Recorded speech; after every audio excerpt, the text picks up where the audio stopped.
And so to round two, the jigsaw of news. Buzz when you know what it is. Paul and Jess. That's an emu. And it's on the run in Scotland. It's been seen in Aberdeen, Perth and Dundee. It runs at about 35 miles an hour and nobody can catch it. They can't try to put a saddle on it.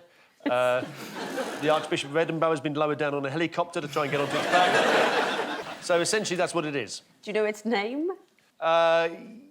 Louis. He's one half of a duo of emus named Bonnie and Clyde. And it's Clyde. Where did Clyde escape from? A zoo in Edinburgh or somebody's house? It was a petting zoo at a care home in the Scottish village of Ecclefechan. Which I think is actually what the zookeeper muttered when he found the emu was gone. Yeah. What's Ecclefechan renowned for? Its inability to cage wild birds. Tarts. Beg your pardon? The Ecclefechan tart is a sort of open-top mince pie which originates from Ecclefechan. Clyde is not the first emu to go on the run in Scotland recently. Would you like to see an emu running along the A82? Yeah, is it Julian Assange, the emu? I don't think I would, actually. Can we have a vote on this? Yeah, we should have a vote. Who wants to see an emu running down the road? Everybody. Everybody. All right, quick look at the emu.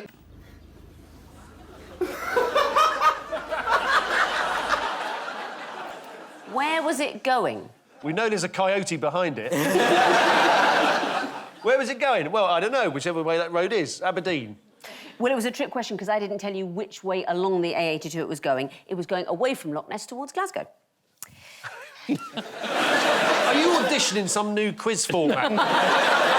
This is the surprising news about an emu at a petting zoo in Scotland. The emu was spotted running down the A82 at 25 miles an hour, but was still overtaken by a local man who realised he'd left his change on the table and a little chef in the Trossachs. Fingers on buzzers, teams. Here's another one. Paul and Jess. This is Amazon and these sort of voice recognition systems that use female voices, and some people have complained that this might be a sexist, stereotypical thing because women, as the stereotype might go, are always telling men what to do. Is it something like that? Is it that the sort of idea behind it? I mean, the report from UNESCO says that the default female voice normalises the idea that women are subservient, docile helpers that are available at the touch of a button. I do know, I mean, you know, with the satellite nav most people now have in their cars, when they first came out about 15 years ago, the research showed that most men didn't want to do what a man was telling them. Mine's Snoop Doggy Dog. Is it? My sat-nav, yeah. How'd you get him to do that? He's not got a lot on, really. Yeah. And he knows the Birmingham area really well. He really does. I think it's a load of rubbish, people being upset about whether it's a man or a woman's voice, really. Yeah, I don't think the worst problem of sexism in the modern era is that Siri speaks with a female voice. No. It's actually a male voice in this country anyway, but... What voice does your Siri have? You've got the voice of Gladstone on yours. I'm afraid that hasn't yet been invented, sir. And what happened this week to show that things haven't changed quite as much as they might have done?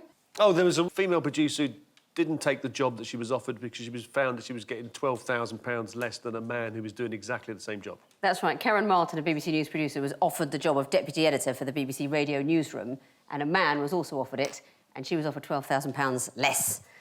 Even though, as she said in her email explaining why she was turning it down, they were offered the same job on the same day after the same board during the same recruitment process. Will the BBC never learn? How many times do we have to say?